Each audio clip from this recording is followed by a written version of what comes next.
Hello, everyone, and welcome back to episode 164 of the Savage and Cratty Sports Podcast. Here for you again on another Thursday night, which might be our regular night going forward. Stay tuned.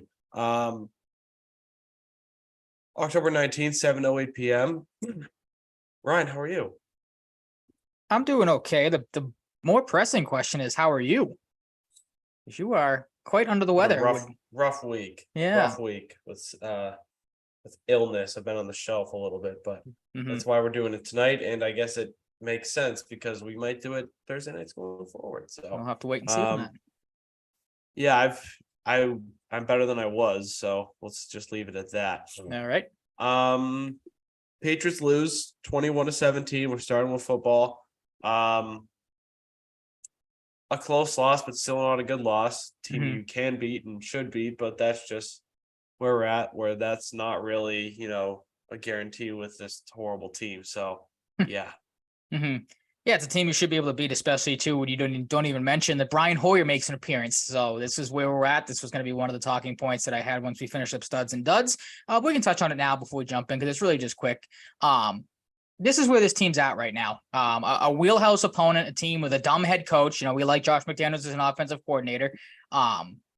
But, has proven that he is at times, and even in this game, still deciding to throw the ball late in the game instead of just running it with one of the better running backs in the league, and Josh Jacobs.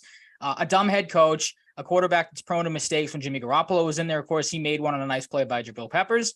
Obviously leaves the game with an injury. You get Brian Hoyer, who what Brian Hoyer is at this point. He's a veteran. They have obviously asked him to come in, not make mistakes, don't turn the ball over, don't lose us the game. He doesn't do any of that. Patriots can't capitalize. They have just a plethora of mistakes again was it Cody Davis or whoever it was, or Carl Davis, whichever one it was, jumping over the line on the field goal attempt. You have the first two offensive plays of the Cody Davis. I didn't know he was healthy. I think Carl Davis. It might not have been him. I might have gotten the player completely wrong, but nonetheless, dumb player making a dumb mistake. People saw it happen. You have your first two offensive snaps, both are penalties right out of the gate. So another game where you're just not ready to go. You're not coached well at all. We'll get into the whole deciding to not really have a backup quarterback in this game until game time, which was an interesting call to say the least by Bill Belichick, and some interesting things that have maybe come out about his future with this team a little later.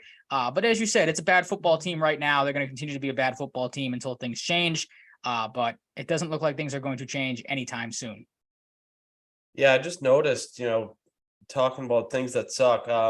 The NHL is like 10 games tonight or 11 games, and none of them are on cable. So that's brilliant. That'd be good. Nothing's on cable. Just checked. I'm gonna have to go to ESPN Plus or something if I want to watch. Pretty sick league. Yeah, the Patriots suck. They lost by 4, but this team is still unbelievably infuriating. And I hate them. So let's start. Fair enough. Jumping right in. Again, it was a tough week to find studs. A little easier this week than it has been the last couple. Good that we differ on at least one of these guys. I'm going to start with Christian Barmore. I thought it was really the first game all season. He's been pretty noticeable. A pretty good game for him. Nice to see him get his footing back under him, or his feet back under him a little bit after a couple of struggles. 5 tackles, a tackle for a loss, 2 pass deflections, played 50 of the snaps, 71% of them. Like I said, thought he was a force defensively out there. Was one of the few standouts in this game on both sides of the ball for the Patriots. Yeah, he's had moments, but you've been waiting for a game like this for Barmore if you're a Patriots fan. And now the games just don't load on ESPN Plus. Pretty cool. Disaster start for the NHL. Yeah, this is fucking sick. I had Kendrick Bourne. If you told me he had 11 targets after this game, I wouldn't have believed you because I didn't think he had that many. But he caught 10 of them, and this is just more proof that even if this team is going to suck, just throw them the ball. We've been asking for it all year. We've been asking for it ever since they got a new coordinator. Just throw him the ball. He's the most reliable guy for Mac, even when Mac sucks. Yeah, that's really all I have to say. Good game for him. Yeah, I was just say throw him the ball a little bit more too. So maybe you can get that trade value up in case you decide to trade him off at the trade deadline coming up. But we're not going to touch a whole lot on that because we got at least one more week to talk about it. My number 2 was your number 2 as well. We have the same 2 and 1. If you watch the game, it was pretty obvious who these guys are probably going to be. But Jelani Tavai finds the studs list once again. I think it might be 3 weeks in a row now, at least for one of us and we may have had him on for both of us all 3 weeks in a row. But 7 tackles, of course, had the pick that he had the nice little bobble on, good control there to bring that in. 1 quarterback hit, and of course, a pass deflection as well. Also had a nice run stuff on Josh Jacobs in the red zone. He did have the unnecessary roughness penalty, but I wanted to get your thoughts on it because I kind of had this conversation with my dad.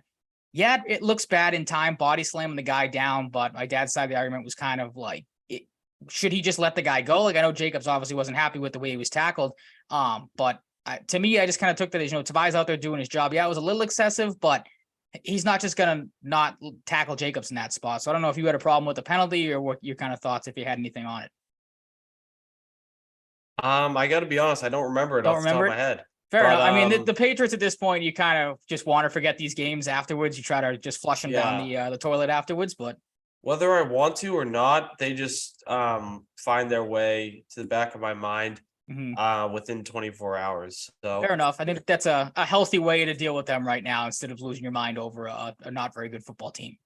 Yeah, and I can't find any video on Twitter, which is a little bizarre, but yeah, it's best to operate that way, I think, at this point. Yep.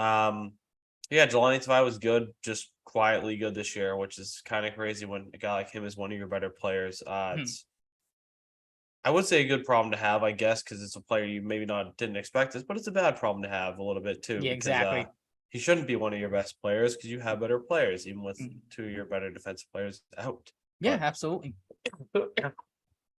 Sticking with the defense, though, do you want to take over for the number one? Like I said, we both had the same guy.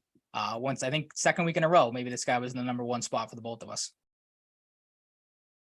Yeah, Jabril Peppers, another guy that continues to play good, really cheap salary, looking good. I imagine Tavai doesn't make that much either.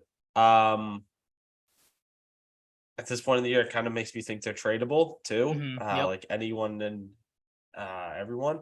Anything not nailed down, it can all go. Yeah. And he had that awesome hit on Adams that unfortunately hurt Adams, but he's had a couple hits, like 2 or 3 hits like that this season. So that's awesome. He showed up in a big way today, or not today. I don't even know what I'm talking about. 7 tackles, 2 pass deflections, 2 for 4, 15 yards allowed. For an honorable mention, despite only having 17 points on offense, the running game got in the end zone twice. So I believe that's the first time all year. I'd be shocked if it wasn't. Yeah. Honestly, I just put up the stats here. Stevenson 10 for 46 in a touchdown. Elliott 7 for 34 in the touchdown. And Elliott had 1 catch for 15 yards. And Stevenson had 5 catches for 24. So let's see more of that, please. If we're gonna win some games this year, I'd like to see the running game do shit. So be cool. Yeah, especially when you have 2 guys that are pretty talented at the position, like Stevenson and Elliott. I know Elliott's getting up there in age, but they are not slouches at the position. Like you said, nice to see both those guys. I mean, Zeke's been, I think, the more consistent back over the last couple of weeks compared to Stevenson, but to see them both playing off each other well, like you say, getting into the end zone, getting Stevenson involved in the passing game, which was good to see. Like you said, the 5 catches on 6 targets, him able to haul some of these things in, because that's obviously a good skill set he has as well to do that. So moving forward, maybe a little bit of a building block. You hope can continue, but against Buffalo and Miami coming up, you don't know how well that's going to, how much that's going to last. You do not. On to the dud side of things, and it's arguably becoming just as hard to pick duds as it has been to pick studs because there's so many duds you could pick from. So it's very tough to narrow down just 3. But we're going to do it here. I'm going to start again as well with another just terrible offensive lineman on this team, Antonio Mafi, a sack and a holding penalty. The hold not only negated a Stevenson 5-yard run, but it also backed them up even further from the New England 15 to the 8. And then, of course, that led to the Max Crosby safety that ended the game. He's not been good. You gave me a thumbs up, but I would say he has not been a thumbs up. He's been a thumbs down. It was a sarcastic thumbs up. Yeah, I figured it was. But yeah, I mean, he's not been good. The offensive line, as you know, is not, as a whole, has not been good. You could very well put, is it Adrian Clem, their offensive coordinator, could put him on the duds list because he just is working with nothing and he's not improving anything. But I'm going to go with Mafi because, once again, the left guard position filling in for Cole Strange was a complete turnstile once again.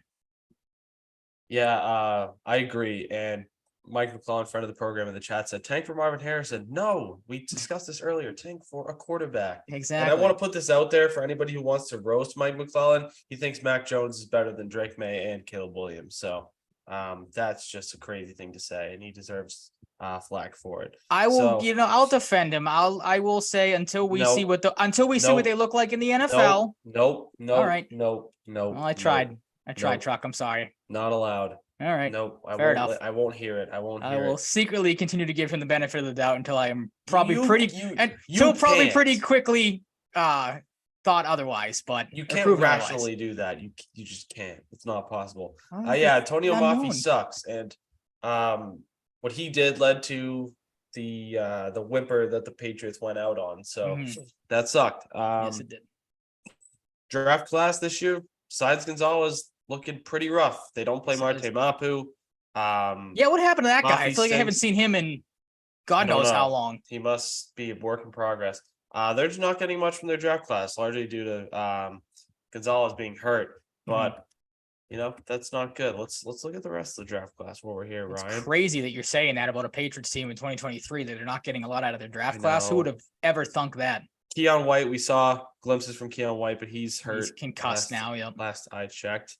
Marte Mapu, no. Jake Andrews, don't think he's played a snap. Chad Ryland, rough start to his career due to a little bit of wind, though, too. Keishon Boutte, we haven't seen since week 1. Bryce Barringer's been good. Demario Douglas is hurt, but has been good when they throw him the ball once a game. Amir Speed has barely played, and Isaiah Bolden is out for the season. So Speed got released today, I saw. Oh, he did? Oh, he got waived or something. I could have sworn I saw that come across my, I was going to say Twitter, but my X feed. Yeah, I think he's gone. So lame. Maybe he's going to practice squad. You would hope, because if you're giving up on a draft pick that early, I know it was a late round draft pick, but still, you can have all the bodies you need at this point, especially at the corner position. You think you maybe want to keep him around as a work in progress. Trades. Exactly. You're going to need bodies. Yep. I'm sorry in advance for clearing my throat, sniffling, coughing, going through it this week. Devontae Parker, Ryan. Devontae Parker caught the ire in not the best way this week. He sucks too. He really cannot be relied on for a big catch anymore. Really hasn't been able to be that guy for the Patriots ever since they got him. And he gave shitty answers after the game. So he's on my shit list too. I was going to ask if he's made the list. 7 yards. Yeah, not good. You just have to catch that ball. Have to. Yeah, absolutely. Especially when I forgot this. I was listening to Sports Talk Radio and they Zolak and Bertrand was making fun of him because I think at the start of his Patriots tenure, he described himself as like an 80-20 guy. Like if you throw the ball up, I'm going to catch it like 80% of the time, I'm assuming is what he meant. Granted, Mac Jones's jump balls to him have not been great, but when you throw probably the best throw Mac has ever had in his NFL career, maybe his entire football career, because that ball was dotted, especially in that moment, like you said, you got to bring it down. And if you don't, at least own up to it when everyone and their mother can see that you definitely had your hands on that ball. It didn't hit your fingertips. It didn't hit your wrists. You had a chance to catch that ball. So to listen to that, like I sent it to you because you weren't watching the pregame stuff or the postgame stuff rather at the end of the game. To listen to that live and then hear it back again of just the ignorance and just the arrogant deflecting that he gave about like, yeah, what did you guys see? Like I got my fingertips on, I got behind the coverage. It is what it is. You can do that if you're good, but you suck. Yeah, he stinks. He's giving you nothing. And then to double down on it, I don't know if you saw this. I was looking through again Twitter the other day. He was asked about it again, and then he blamed the defender. Like I think he at this point was crying for like maybe a pass interference. He said like, oh, the defender tugged my arm, so that affected it a little bit. No, dude, you just couldn't catch the ball. You're old, you're washed. It's another guy that the Patriots give an extension to who sucks and shouldn't be getting the money that he's getting. So that's another just complete disaster move on Bill Belichick's part to pair him now with obviously Juju Smith-Schuster, who sucks in his own right. This guy stinks. Another guy you can't rely on moving forward. And a guy that just at this point doesn't seem like he wants to be here. Another, bad locker room, it seems like type of guy. Bad attitude. Exactly. Things are going south. He's going to give up. It's obvious out there. So yeah, you can have your one catch a week. It's cool, man. You're currently stealing money from the Patriots. You suck. It's just, I couldn't believe it when I saw that, when I listened to it that night after the game, that you can't even be like, yeah, that's on me. Like, especially as a veteran guy too, you would think own up to it a little bit. You've been through it. You've had these moments before. Something like this isn't new to you, dropping a big pass. So you should be able to kind of get through it. Be like, yeah, that's on me. Mac put the ball in a good spot. I just couldn't haul it in. I got to be better. Nope. Took the complete opposite route of it's everybody else's fault. The receiver hit me, throws off my fingertip. Like, you're a loser, man. You suck on the field and you're a loser off it too. Yeah, I'm just more and more done with this team. I think I believe texted there's you. more This is one of the defensive most injuries. Their Mhm. offense sucks. Their line sucks. Like they don't throw the ball to Bourne or Gasicki guys enough they should. besides this Yeah. game. Yep. Yeah, it's one of the most They don't unlikable throw the ball to Patriots Hunter teams. Henry either. I don't get it. Yeah, they do. I mean, they use him to block, and he gets thrown around like a rag doll out there because he's not a blocking tight end. So, like, it's nothing against him, but just the position they put themselves in. Number one dud too, unless you have anything else on Parker or anything else that has gone wrong with this team, includes this guy talking about things that are going wrong. Vidarian Lowe, once again, I think he's becoming a unanimous dud. He's going to find a spot on the studs list week after week. A sack and a false start penalty. Also listening to Greg Bedard the other day on Felger and Maz, allowed a whopping 7 quarterback pressures by himself. So that was good to see. Max Crosby threw him out of the way like he wasn't even standing there on the game clinching safety. He stinks, and he is up there, for me at least, as one of the worst offensive linemen they've had in quite some time. And this is right up there with guys like Illuminor. Who's the other offensive lineman that we always used to? Newhouse. Thank you. Yep, Newhouse. He's up there because this guy stinks. Maybe, again, maybe I'm just erring on the side of benefit of the doubt. Was a guy that was kind of thrown into the fire a little late in the season, or late before the season started, obviously getting traded for. Still trying to find his way, but he is not the answer at right tackle. And the Patriots don't have one. So it's just a product of what this team is right now. Yeah, this is what you get for buying low on a rookie or second year offensive tackle that probably shouldn't be a starter in any capacity at this point because he still needs to develop. And maybe he wouldn't have developed into anything. I don't know at this point. He doesn't look very good. But I think this is a guy that you probably would have, in a normal situation, developed a little more before he's playing this much. And he's getting lit up. Just no chance. It's like he almost gave up mentally on the Crosby safety. He's just not good, and he's not been put in a good situation. I feel kind of bad for him. So, honorable mention for me, Devon Godshaw. I don't know what the dead money is. Just get rid of this guy. Yeah, he sucks too. Another guy that should have got extended. Makes too much money to do nothing. You have so many guys that get paid and don't do shit. Juju included. We'll throw him in there. A tackle, 2 assisted tackles on 49 snaps, played 70% and didn't do jack shit. Also, why is Adrian Phillips only playing 12 snaps? Good question. I don't really understand that one. Guy's been pretty good consistently and is a veteran. Like, maybe play him. I don't know. Maybe play him. I don't know. That one I might just chalk up to you can only play a couple of safeties here and there, so maybe he can't find the field. But I'd try anything. I'm with you. Gotta put him in there more. You good?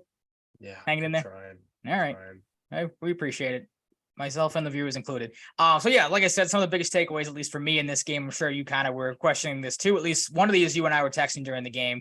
But we'll start with the backup quarterback situation because the Patriots, they did make a change. They did own up to that the offense was going to look a little different going into this game. That being that Bailey Zappi was scratched and Malik Cunningham got a shot to get killed at quarterback and get killed at receiver. Didn't happen in either, thankfully, but his day was pretty uneventful. 6 offensive snaps, 10% of them had 1 handoff. I think that went nowhere. Was sacked on a play. He stood no chance because I think it was maybe Crosby and somebody else were in the backfield before he really even got the handoff or the snap. No pass attempts, no catches, no rush attempts, no targets. Did nothing. The interesting thing about this Malik Cunningham thing, though, was obviously was signed during the week for practice, worked out a lot at wide receiver, didn't take any snaps at quarterback. And then Doug Tide had this little tweet. Said he, quote, asked Patriots quarterback / wide receiver Malik Cunningham why he didn't make any throws in pregame warmups. He said he got his arm loose in the locker room. The team wanted to keep it as low key as possible.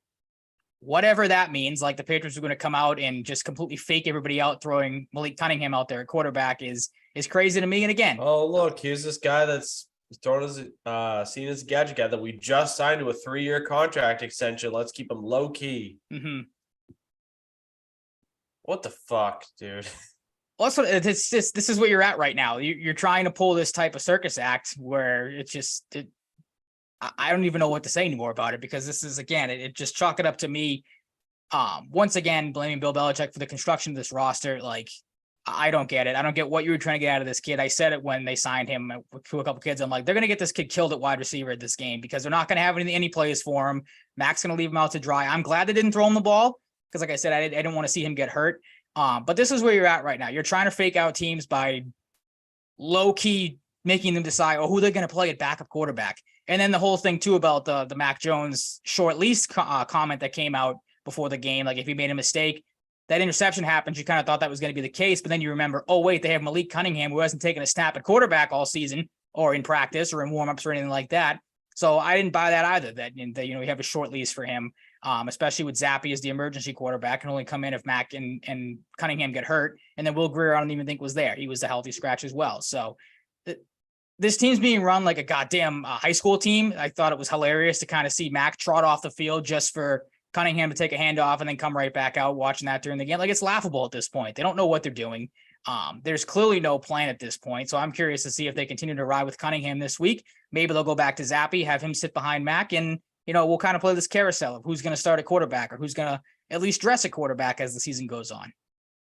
I hope nobody starts a quarterback. I hope they just stop playing.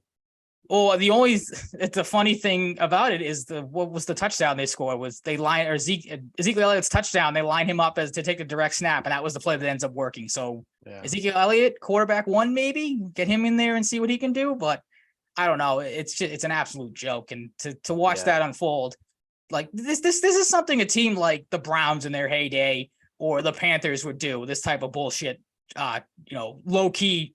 We were going to try to make you think of who we have at quarterback, not the Patriots, but this is, again, where they're at. They're trying to do anything to keep anybody interested, and it's just not working. Yeah. And what else happened at quarterback? Brian Hoyer took over in the second half and threw for over half as many passing yards as Mac Jones on 6 completions. Yep. And they won the game. Jimmy G left with the back injury, went to the hospital. His status this week is in doubt. As you have noted here, the 48-yard completion on a 3rd and 4, immediately after Zeke's touchdown, and they're losing to Brian Hoyer, so that's where we're at. Yep, that's I think that was the perfect example of this team again. Like you said, you score a touchdown, you maybe get yourself feeling good here. Again, you should be in your sweet spot. Playing a coach, you should be able to exploit and make do some dumb things. That doesn't sound right, but that's how I wanted to word that. And Josh McDaniels, you have a quarterback in Brian Hoyer, who is just kind of there at this point. He's just a roster filler that you should be able to beat. You know what he is at this point. But yeah, you give up a 48-yard completion on 3rd and 4, just an absolute kick in the balls. You can't even beat teams you should be able to beat anymore. This is where it's at now. Every week is a huge question mark moving forward when you can't even, take advantage. Like, you couldn't even get Hoyer to turn that was the big thing for me. You couldn't even make Brian Hoyer look like an incompetent quarterback. He looked like a guy out there like, yep, I'm just going to come in, do my thing, and get out of here with a win. Like, you didn't speed him up at all. He didn't look nervous out there. He's a veteran, defense. So it's exactly the Patriots defense. Yeah. It doesn't make any sense. But this is where you're at. The other thing too, we were texting about this during the game or maybe afterwards. In case you missed it or didn't see him out there, except for maybe one play, Tyquan Thornton was active in this game, played 25 snaps, 42% of them, did have a catch, which, like I texted you, you said the same thing. Don't remember that catch at all. It was for 6 yards, apparently. I do remember the other target he had. It was the ball that Mac threw and almost hit the ceiling with how high it was. The one that was about 5 yards out of bounds and Thornton had no chance of catching. Yeah, like you were telling me, like, oh yeah, he had 1 catch on 2 targets or whatever. I was like, no, he didn't. Yeah, well, it was that, and then for people like us as well, Jalen Reagor apparently played 14 snaps. I think the number was, which don't remember seeing him out there at all either. So it was just a carousel of wide receivers out there too. I think Patriots games have just become a state of disillusionment for me, where I forget things that are right in front of me because I'm so just like it's tough to watch and entranced in a bad way by how this team plays the game. So that's where it's at. But yeah, I mean, that's like, you wish there was more to talk about with Thornton, because obviously it was a guy we were excited to see. Just anything different out there. So predictable what happened. Yeah, absolutely. You said it perfectly. I think we were texting about it. Like, oh, it's not a surprise he had 1 catch and you don't remember it, because that's how the Patriots use these guys. Again, moving forward, you don't know who's going to be here trade wise, who's going to stick around. We've talked about it numerous times. They should do it, but they're not going to. They're not going to bench Juju. They're not going to bench Devontae Parker after, not being able to haul in a ball thrown right to him. You got to get Tyquan Thornton out there. You got to have somebody make the sacrifices. It's probably going to be a guy like Douglas, which stinks when he comes back, or, Kendrick Bourne's going to see his targets go down, because you have to try to use this guy some way. The only thing you could hope for maybe is a trade to get Thornton out there, see what you got in him, because this is what you should be doing at this point. You're 1-5. you should be using these young guys to see what you have, especially Thornton, who you spent a pretty high draft pick on. And you're kind of waiting to see if he pops a little bit here. If he doesn't, then you're just as screwed as you are to begin with. But again, a guy that should be getting more than 1 catch and 2 targets a game moving forward. You hope it was just in the game plan, like, hey, we're going to ease him back in here. But wouldn't surprise me if that wasn't the case, because that's how the Patriots operate. They don't like to use these guys that they probably should. Yeah, it's just par for the course. Mm-hmm. I think we'd be remiss to not mention the Hunter Henry overthrow, which is horrible. Yep. Mac very well could have found the duds list for that throw alone. I mean, his fourth quarter kind of saved him a little bit, coming out and looking like a competent quarterback at times, but that was, again, inexcusable. Still didn't look good, man. Nope. And he's not going to look good in week 7 against the Buffalo Bills. I will unfortunately be at this game. Oh, God, I'm sorry. Yeah, I know. I'm more excited for the tailgate and to see some people I haven't seen in a while and have some fun. Blow off some steam after a shitty week I've had with illness. What? My Apple Watch is fucked right now. It's distracting me. The Bills are 8.5 point favorites. The over-under is 41. I think the Bills will hit the over by themselves. Oh, absolutely.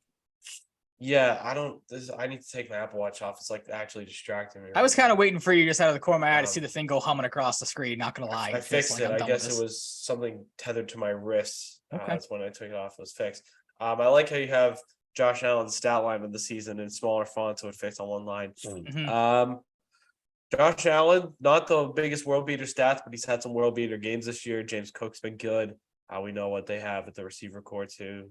I almost said Giggs and Davis. Giggs and Davis or something. Yep. Mix up all the first letters. We know the deal there. Terrell Bernard has surprisingly been their best defensive player you can make the case for this year. I also like Christian Benford. I like Teron Johnson playing better than I expected. Micah Hyde. No trade Tre'Davious White. I think I got Leonard Floyd this year. Greg Rousseau. Von Miller's back.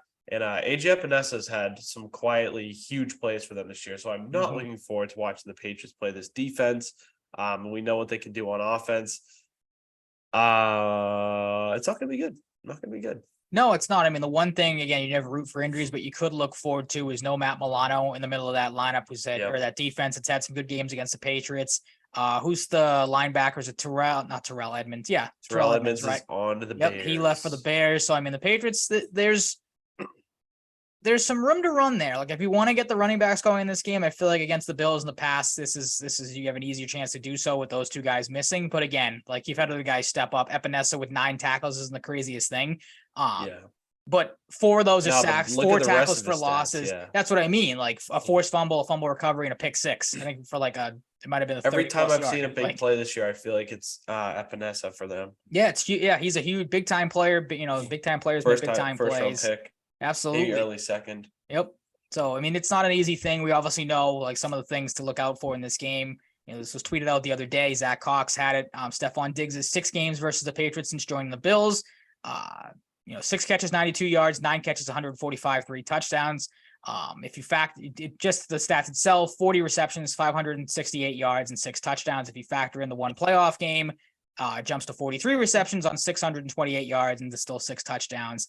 Look, he's good for 5+ catches, +80 yards, averaging a touchdown as well. Yep. He's going to maybe have 200 this week. Yeah, I mean, we don't have a Damian Harris revenge game to look forward to. No, that was the one thing obviously it stunk about.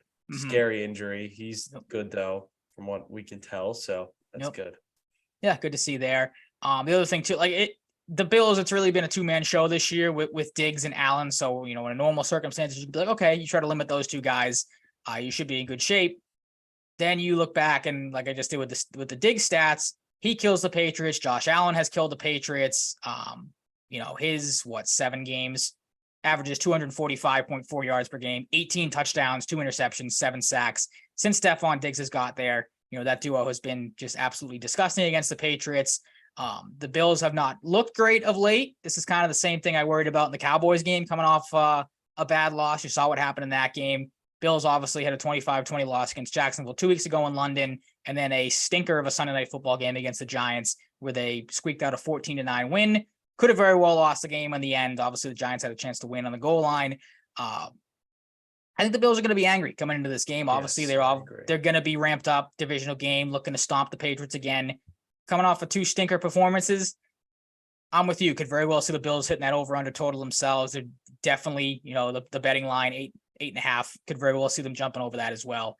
This is not going to take an alternate line like maximum. High, so like minus 21. Yep, high as you can go. It's not going to be close. Like I never like betting kill this team on blowouts, but this is not going to be a close game, especially when you factor in, the Patriots. It seems like their entire 53-man rosters on the injury report. The did not practice have gone down. It's just down to Hunter Henry, Riley Reif, Josh Uche, and Keon White, who did not practice haven't practiced this week so far. We look at all the limited guys: David Andrews, Christian Barmore, Brown, Davis, Douglas, Duggar, Flowers, Godshaw, Jack Jones, and Jonathan Jones, Michael Onwenu, Juju Smith-Schuster still isn't practicing with the concussion. Cole Strange with the knee. I don't think he's going to play in this most likely. Sean Wade, and then Kayshon Boutte, who we were maybe excited to see because there's been some news with him this week. Prior to Sunday's game, I didn't see this. I don't know if you saw it. I only heard this on the radio the other day. They were discussing it. Apparently, Kayshon Boutte posted "Free Me" onto his Instagram story, probably after he found out he was going to be a healthy scratch again, have to sit behind guys like Jalen Reagor. For some reason, he continues to play for the Patriots. Makes no sense to me. Obviously didn't have DeMario Douglas, didn't have Juju, so you would have thought Boutte would have got a chance. And he continues to be in the doghouse. So who knows if we're going to see him? We'd like to see him, obviously, because, again, you should be playing these young guys at this point. You're 1-5, soon to be 1-7. See what you got in him. Like, this kid should not still be in the doghouse for what happened in week 1. Young player makes a mistake. We talked about it. We've been over it. Like, Bill, get over it. Patriots, get over it. Put this kid out there. See what he can do. You need a guy that's fast and get some separation. He seems to be able to do that. In the short sample size we've seen him. You'd like to see him play, but again, now with a hamstring injury, does that give the Patriots another reason to say, hey, we're going to sit you out again, even though, maybe it's, yeah, exactly. So, look, I don't know how we know how this is going to go. It's going to be a bloodbath. Then you have the stuff about, Bill Belichick coming out today. You kind of keyed me in on this. Your thoughts on all the talk about looking forward to next year, the potential of Bill Belichick getting fired. I know Albert Breer was on the Herd discussing this, talking about, quote, these discussions taking place. I can tell you for sure, Robert hears the criticism. He hears the anger locally, and people in the building know for a fact that he's hearing the anger from the fan base. Breer also added to the discussion. The discussions, about Belichick have been underway for a while and said, quote, I think we're at the point where is this just going to be a flat out firing? Of course, talking about Bill Belichick potentially being done at the end of the year. Robert could be at the end of his leash. What do you take about all this stuff? For the people who are saying they're going to keep him around to beat the coaching wins record, more likely he is going to become the losingest coach of all time before he becomes the winningest, because he's not far away from that either. So keep that in mind. You have to wait 2 or 3 more years for him to break the wins record. Like at this maybe rate. 6. Yeah. I'm glad that they're considering both of these because I want both of them to come true. And you need a full overhaul here. And I'm glad it's coming out. Does a blowout loss to the Bills change much?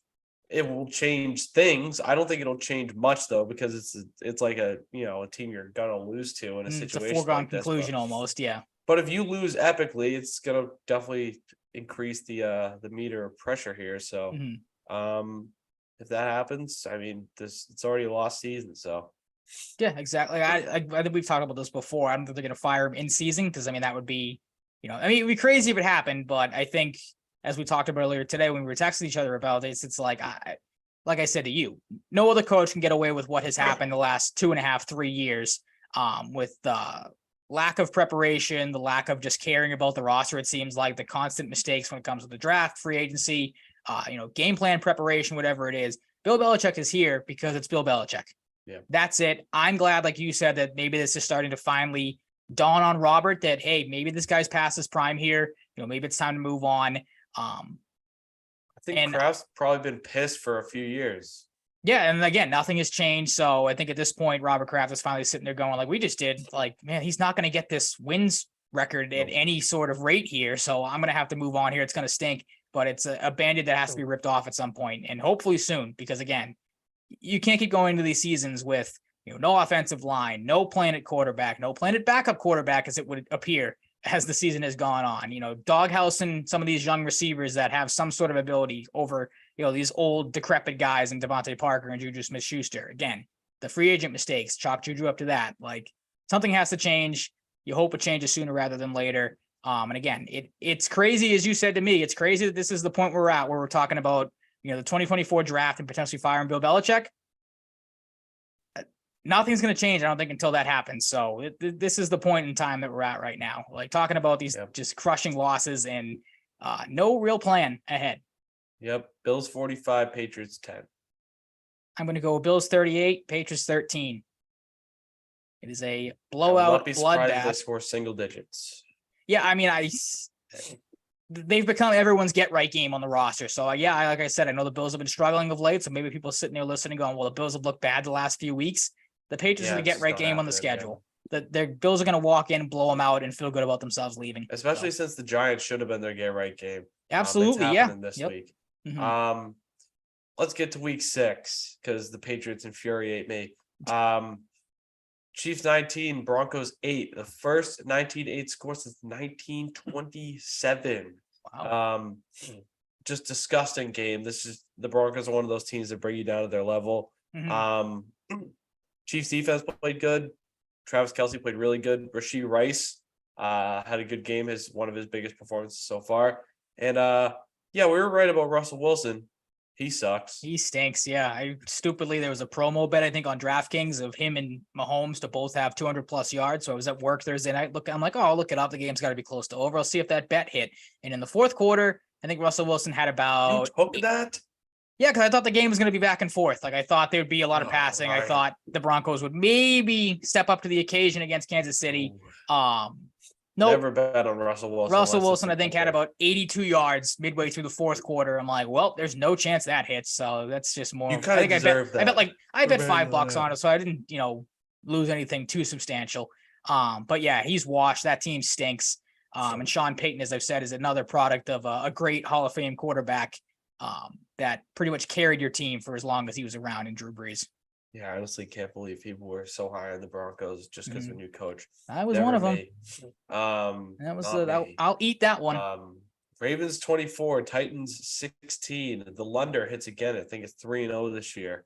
I think I might have took the over. I made my money back on that stupid Russell Wilson bet. During this game. I don't know if I bet a live under over though. It was a kicker game for sure. That was early, and we had 9 field goals and an extra point combined. Ryan Tannehill gets hurt and had a horrible game before then. Malik Willis looked solid, but got sacked 4 times. And Derrick Henry has flashes of being on the cliff and flashes of not being on the cliff. And I think he will potentially be traded by the deadline. It wouldn't surprise me. I saw the other day that they're reportedly fielding calls, or they're going to look into it. So I saw someone say the Bucks. Like, I'm not trading for a guy like Derrick Henry from the Bucks. Just let Rachaad White become the guy. Just ride it out. That's a team. Sign Lombardi Lenny. Like, I saw who was it today? I think it was Buffalo the other day. I saw they were either interested in him or looking to. They rescinded the visit. Oh, did they? Okay, I didn't see that. So that's interesting. Ty Johnson. Okay, all right. But yeah, I mean, just on the Derrick Henry thing, I feel like this is going to be something that lingers all season. Like, he'll put together 1 or 2 great games in a row, and then depending on who they play, kind of fall off a little bit.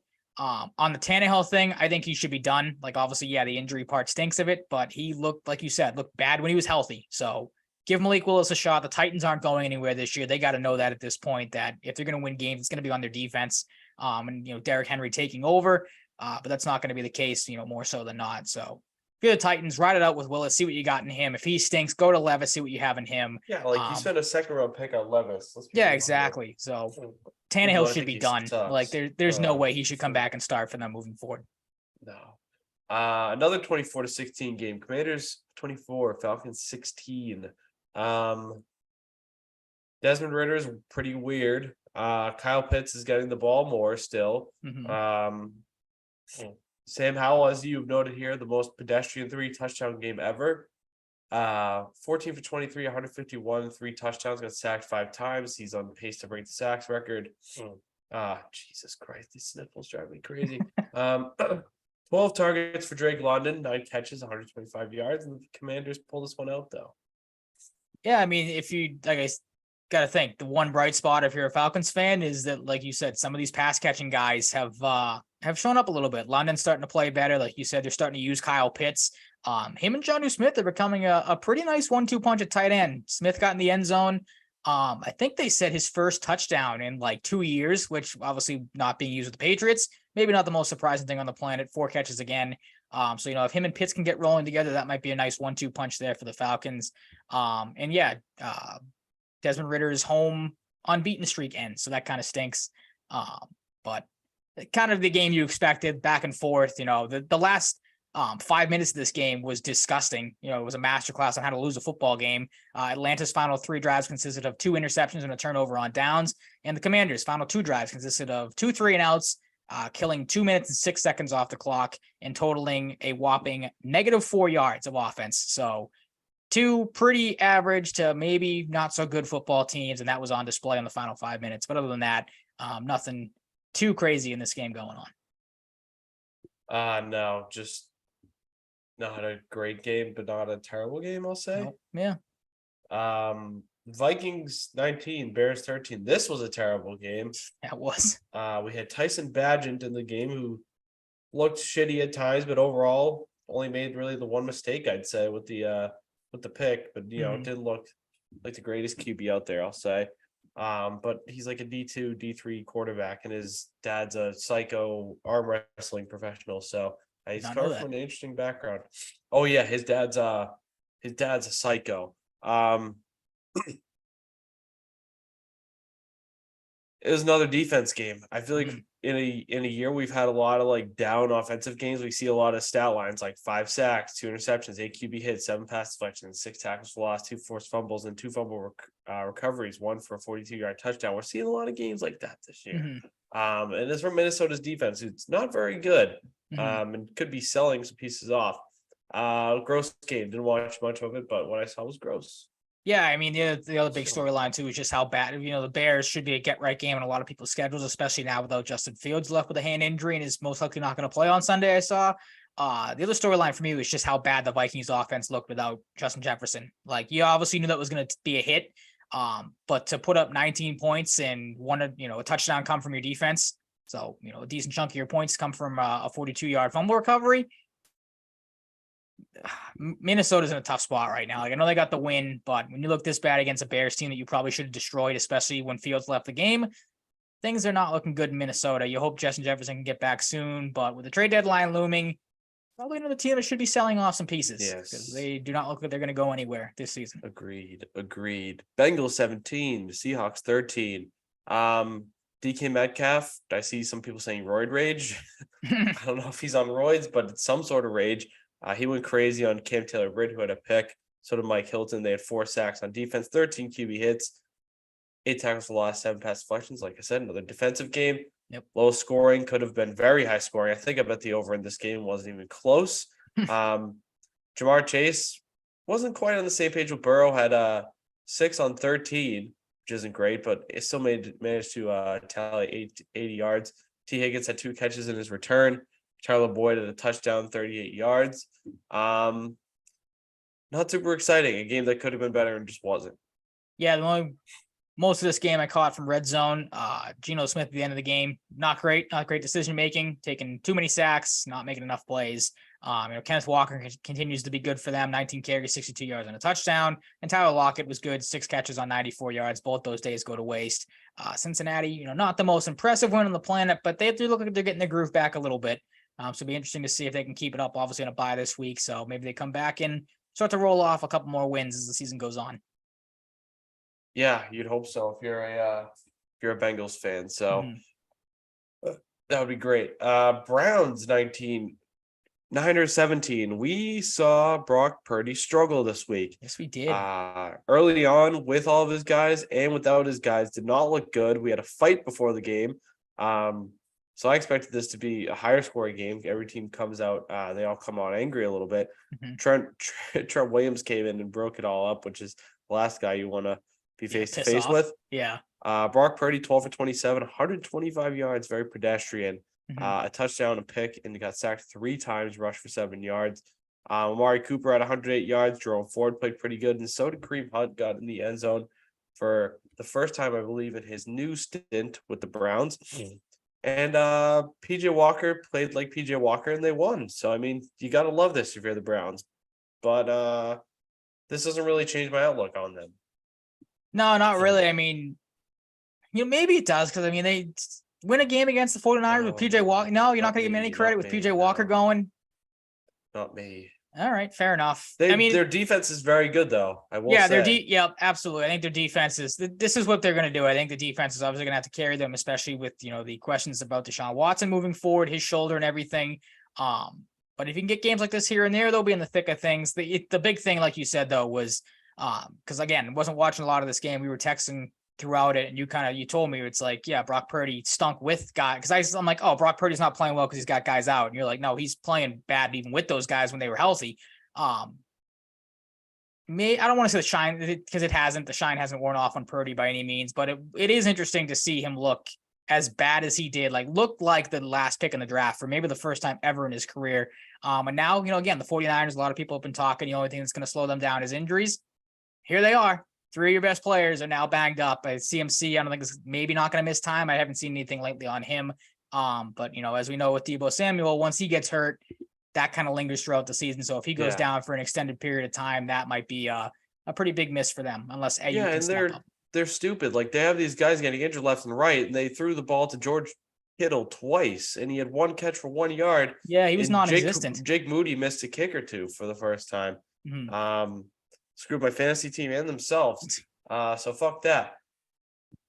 Dolphins 42, Panthers 21. I had Dolphins minus 14 in this game, and it looked dicey because Carolina came out fast, but I just knew it wasn't going to last, so I didn't cash out, but I didn't win anyways. On the parlay as a whole, Raheem Mostert, very good. Is pretty consistently very good, very fast. Tyreek Hill, very good, very fast. Going to hit 1,000 yards, possibly the next 2 games. Got fined again for a celebration. Yeah. Did a flip on a camera. That was pretty cool. It sucks that he's such a bad guy because he does cool stuff. Yep. We had another Waddle in the end zone. Tua MVP right now, I'd say so. And Chuba Hubbard steps up for Miles Sanders, and Adam Thielen has 11 catches for a touchdown and 115 yards. Adam Thielen looks good. I think I was talking about him in the season preview. Could be a big role, and it looks like he is getting a big role. And they're maybe in the market for Jerry Jeudy. So that'd be interesting. They've been thrown around, but it sounds like the Colts are the front runners right now. It would seem. That'd be even more interesting. Who we'll be talking about in the next game. Yeah, I mean, this is Panthers' nice little 14-0 lead. Nice time in the sun down in Miami, and then to get blown out on a 42-7 run. Then the football game, typical Panthers. Again, they might not win a game all season, but there was, like you said, some positives to take away there. Specifically the Hubbard stuff, because you never know with Miles Sanders with his injury history and inconsistencies there. So if Hubbard, breaks out a little bit more, that's nice to see from them. It's just more the same from Miami. Like you expect. I mean, you don't expect 3 touchdowns every week from Raheem Mostert, but at this point, it's becoming the norm. It seems like with one of their running backs each week going to go off. Could be getting Jeff Wilson Jr. back. That'll help maybe fill in for A-Chain not being there. But Hill and Waddle, you say what you will about what else can you say about them? Just the dominant duo that they are. Miami's scary. You and I were very wrong on this team at the start of the season. Yep. I feel like a complete idiot for taking them to finish last in the division because they are. I don't want to say by far, but Buffalo beat them, so I'm not going to say by far the best team in the division. But it's close. Miami is making a name for the best team in the AFC for sure right now. Yeah, one of my favorite things about this game was PFC Commenter does the "How are you getting ready for NFL Sunday" tweets every week. Mm-hmm. And it got deleted, but Ken Jack, another guy from Barstool, had I'm having Chris Hansen as security because you have to watch out at the Tua Young game. I feel like I remember seeing that. That was awesome. It does ring a bell. That was very funny. I forget what PFT's was, but I love when he does that every week. I love reading the replies too. Some people come up with some brilliant stuff. Mm-hmm. Like we talked about with the Colts, they lost this week to the Jaguars. The Jaguars don't really know what they are. And Trevor Lawrence got hurt. I don't know if he's been ruled in or out. He's playing tonight, I think. He's playing. Okay. Yeah, they said he came out. Warm-ups went well. I saw it. I think he's gonna give it a go tonight. Yeah, I don't see why not. It doesn't sound like a super serious thing. Mm-hmm. Travis Etienne didn't, go off for 100 yards again, but got in the end zone twice. Zach Moss and Jonathan Taylor split their workloads, and Jacksonville's defense was the story in a game they dropped 37 points in. 3 picks. Rayshawn Jenkins, Andre Sisco, who I love, underrated defender. And Darius Williams, 3 sacks, 9 pass deflections, 8 QB hits, 3 tackles for loss, and a forced fumble and a fumble recovery. I'm not ready to put a stance on the Jaguars yet, though. Not ready. They're a weird team. Like, I feel like they're a team that, like, to the basic, like, average team, they'll take it to the average to below average teams like the Colts are now without Anthony Richardson, which sucks, done for the year most likely. Or I think it is confirmed he's done for the year. Had the surgery the other day. Yes, that stinks. But then they'll probably struggle against the good teams. They did beat Buffalo, but I mean that game was back and forth at the end. So I'm with you. The Jaguars are kind of weird right now. A team that a lot of people I think picked to have high expectations for. Have had some great games, have had some good games, have had some pretty bad games. So yeah, we'll see what they are as the season goes on. The Colts kind of the same thing. Like now without Richardson, can Gardner Minshew carry them throughout the season? Probably not. But we'll have to wait and see. The big thing with them too is trying to figure out the running back game because obviously Jonathan Taylor's still trying to be eased back in. Looks like Zach Moss continues to be the more productive back. So we'll see how that kind of figures itself out as the season goes on. Yep. Texans 20, Saints 13. The Saints just make every game miserable, whether it's beating the Patriots 34-0 or dragging a team down their level. But the Texans were able to win by 7 in this one, despite playing the absolutely awful to watch New Orleans Saints, who the Patriots made look really good. Alvin Kamara got the ball 26 times in this game and had 104 yards. Chris Olave played very good. Rashid Shaheed is so fast. But it didn't matter. Blake Grupe looked human for the first time. The rookie kicker missed 2 field goals. We saw Robert Woods and Dalton Schultz get in the end zone. Nico Collins looked very good. And CJ Stroud gets another win in his young career. Yeah, this is a game that, again, just coming off the Patriots game from a couple weeks ago, it just pisses you off even more because I said it to a buddy of mine at work who's a Saints fan. I'm like, dude, obviously the Patriots have stunk, so I don't really have a leg to stand on here. But I'm like, how do you watch the Saints? Because they are one of the most boring offenses to watch in football. I feel like it just consists of either checkdowns to Kamara, runs with Kamara, or the occasional big play downfield to Olave or Thomas. There's really no in between. And Derek Carr, people obviously know listening to me what I think of Derek Carr, not a good quarterback in my opinion. But they are, you summed it up perfectly. They bring teams down to their level, like you said about the Broncos too. But they are just so effing boring to watch. Yeah, they're so bad to watch. Rams 26, Cardinals 9, another kicker battle. Kyron Williams gets banged up in this game, but had 20 carries for 150 yards and a touchdown. Looks like the Cam Akers trade was a good idea. And Cooper Kupp is quite good still. 7 receptions, 9 targets, 148 yards and a touchdown. Not a very exciting game. No, I didn't really see any of this game. I saw one little highlight or two on Red Zone, and that was about it. Because this was not a game that, Rams, Cardinals on the schedule that I had really a whole lot of interest watching. I guess the biggest news for the Cardinals is that Kyler Murray was cleared to practice this week. I think he has a couple times already or has been limited. So maybe they get him back and the Cardinals start rolling a little bit. But again, kind of in wait and see mode with them. Yep. We are. Jets 20, Eagles 14. The Eagles take their first loss of the season to the Jets, who are better than the Patriots. I can't believe that. Zach Wilson, but it is. Jalen Hurts throws a game away that, stats-wise outside of interceptions looks pretty good. Had 3 picks in this game, so that's not what you want. Especially for Jalen Hurts, that's not at the standard, really. Nope. So that's why they lost. Jalen Hurts is why they lost. And that feels weird to say, don't it? It does. Like you have in the outline, literally threw the game away. Like there's no other way around it. You could very well pin I don't want to say the entire loss because, the Eagles didn't show up. They've had offensive problems all season. They're not the high-flying offense, no pun intended, that we saw last year with them. But they have not looked good at times. He has not looked good at times.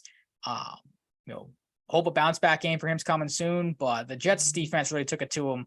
Like you said, the 3 picks, 2 sacks, 12 pass breakups, 4 tackles for losses, 4 quarterback hits, a forced fumble from CJ Mosley, a fumble recovery from Quincy Williams. This is how the Jets are going to have to win football games. They're going to have to grind down their opponent. They're going to have to win on their defense. They've done it a couple times this year.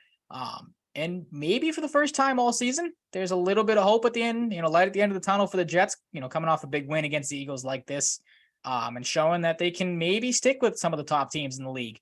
Of course, again, Zach Wilson, you guys keep seeing what he is. Obviously, a lot of people made a lot about Aaron Rodgers. I think was out before this game throwing the football around. So maybe there's some people thinking he can come back this season and play. So that's something to keep an eye on. I was going to ask you, though, because we've gone through both these games now, what was the bigger surprise, this one or the Browns game against the 49ers, in your opinion? More surprising loss. Browns. I think so, too. 49ers loss, yeah, I'd say. Yeah, because, I don't know if you expected this to be a close game, but both teams in this one relatively healthy. The fact that the Browns were able to beat the 49ers, again, not to knock on PJ Walker, but as soon as I saw he was going to play, I'm like, oh, the 49ers will blow doors off of them. And they didn't. So I'm with you. I'll take that game as well. Yep. Too good of a defense, I guess. Yeah, I guess so. The Diamondbacks won in the bottom of the ninth. Walk-off win. Yep. Good for them. I wasn't going to bet against the Titans, though. Too disrespectful to Schwarbo. I don't think he hit a home run, though, so maybe I can start betting on him to hit home runs again. There you go. Yep. The curse is reversed. He hit a one-handed home run the other night. I feel like he never does that. One-handed follow through, I should Big say. Dude. Didn't hit it one-handed. That would be pretty impressive if he did. He probably could. Lions $20.06. Amon-Ra, pretty nasty. Yep. Jameson Williams, first touchdown, I believe, of his career. Yep. But Jared Goff needs to be talked more as a top 5 quarterback in the league. He's been excellent this year. I was another guy last that calendar year. I think he's thrown 4 picks in the last calendar year, like 19 touchdowns. I said that's another guy I will fully admit that I was wrong on. I thought he was another one of these idiot quarterbacks that was never going to stick around. He's been great for them. So Lions might have their quarterback for the next couple of years. He's been very good. Mm-hmm. I don't know. It makes you wonder about Hendon Hooker. I'd take him on the Patriots over Mac Jones. I absolutely would. I'd take a chance on him. Trade him. I think he's kind of old though, so like maybe they do him a solid, and if a team asks for him, they give him a new chance somewhere else. I also don't know what his progression as a NFL quarterback is looking like in practice and stuff. So, David Montgomery gets hurt, didn't come back. Baker did not look very good. Neither did the offense, kind of quiet overall, and the Lions handled this one easily and looked like Super Bowl contenders. Yeah, I was gonna say the Lions pretty dominant on both sides of the ball. They haven't, won a game just solely on their offense or solely on their defense this season. It's been a balanced attack, and they are a pretty scary team, which again is crazy to say about the Detroit Lions, but they are here. They've been building towards something, and it looks like they have finally arrived, for lack of a better way to describe it. Yeah, agreed. They're very, very good. Yep. Bills 14, Giants 9, closer than I expected. I hammered the over in this game and was completely wrong. Great idea. Not a great week of betting for me. We'll put it right out there. I went up $140 on Saturday. Good for me. There you go. This was the game that also broke my parlay because Stephon Diggs just decided to, for the first time in like 4 weeks, knock it in the end zone. Had him as part of a 4-player touchdown parlay. Was the only guy not to get into the end zone. Very mean of him. So now he'll do it 2 or 3 times against the Patriots, probably. Yeah, maybe 4. This game sucked. I don't really want to talk about it that much, to be honest. No, like I said, the only notable things really, Saquon Barkley returned, 24 rushes, 93 yards, looked pretty good. Damian Harris is thankfully okay after another scary incident. So good to see him, back and, obviously healthier than he was at the time of that. James Cook, Stephon Diggs, both good, but Buffalo's offense, struggled at times. Biggest takeaway, I don't know how much of this game you watched, but with the 2 giant miscues by the Giants, no pun intended, by the Giants in this game. 14 seconds left on the Buffalo one at the end of the first half. Tyrod Taylor audibles for Saquon Barkley run, and they get no points out of that. Up 6-0 at the time, so it very well could have easily took a 9-0 lead at least into halftime. And then at the end of the game, Tyrod Taylor tries to force the ball on the 1-yard line to Darren Waller. Was there pass interference? Maybe, but that's up to the referees at that point. You take the loss there. To me, it just seemed like these 2 situations, the plays should have been switched. Obviously, you should be throwing the ball with 14 seconds left and no timeouts at the end of the first half. and then game on the line, got to have it play.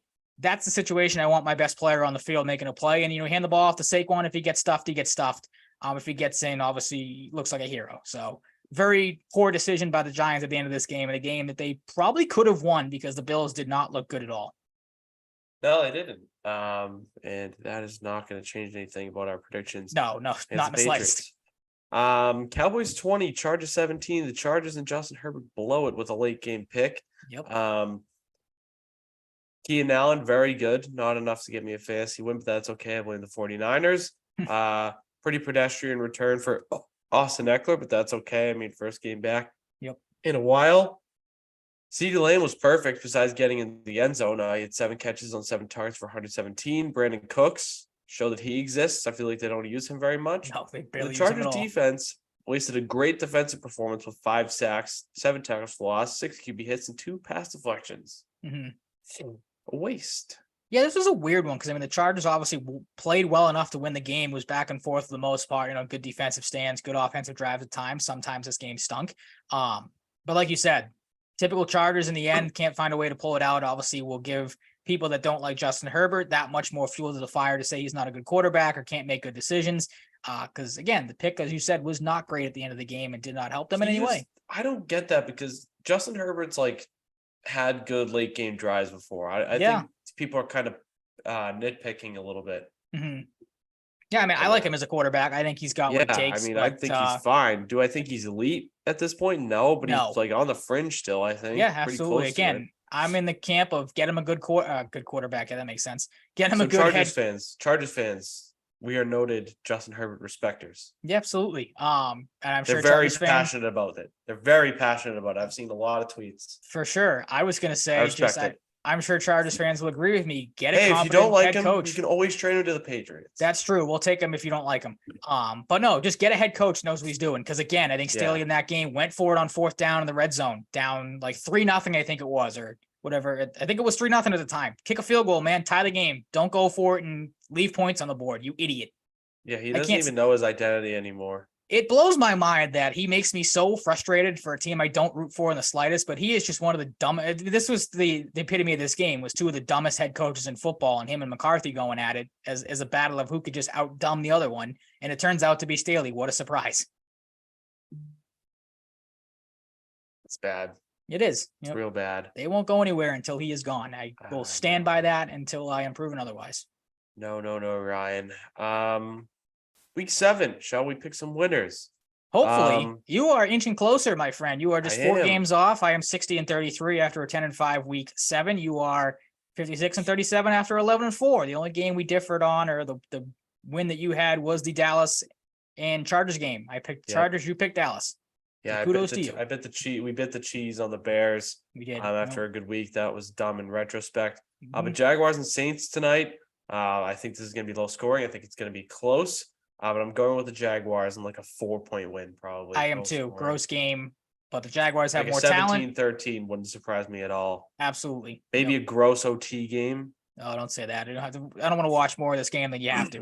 You don't have to. That's true. You're not obligated. That's fair. Yep. I'm going to be at work anyway, so I probably won't watch any of this game. I'll root for my fantasy guys in this. I'll root for Chris Olave to have a nice game, and other than that, Jaguars can win it, so we get the pick right. Yeah. Lions and Ravens. It's the Lions. I'm not picking against maybe the best team in football after the 49ers lost. I'm going to. I want to be different. Lions are flying pretty high right now. This game, especially with the Ravens at home, it screams to me, here's a little bit of a humbling moment. Lions, like you said, 5-1. They've looked great. Arguably one of the top teams in the NFL. Ravens still trying to, maybe make that claim for themselves. Not the best team in the NFL, but a pretty damn good one. I think they at home maybe not take it to the Lions, but surprise some people. I think they pull out a close win, and maybe the Lions take a step back and go, okay, maybe we're not as good as we think we are just yet. We're going to get there, but this one's the Ravens for me. Yeah, fair. I think you'll be wrong, but fair. I hope I am, because I don't like the Ravens and I like the Lions, but it just, for some reason to me, that it screams like, hey, just take a step back for a second, little guy. The home field thing makes a difference, I think. But yep. Raiders and Bears. Fart. I'm going with the Raiders. Suck. Yeah. Oh, goodness gracious. There's so many bad teams in the league. I'm gonna ride with Brian Hoyer too. This game just could be just hand the ball off. He should change his name. He should. This game to me just could be, or it should be, hand the ball off to Josh Jacobs 40 times, let him run all over the place against this Bears defense, because it's not good. It's not a good run defense. Raiders all the way for me too. Get a bounce back game for Devontae Adams too. I feel like he's starting to get pissed off there. Maybe he'll want out at the trade deadline.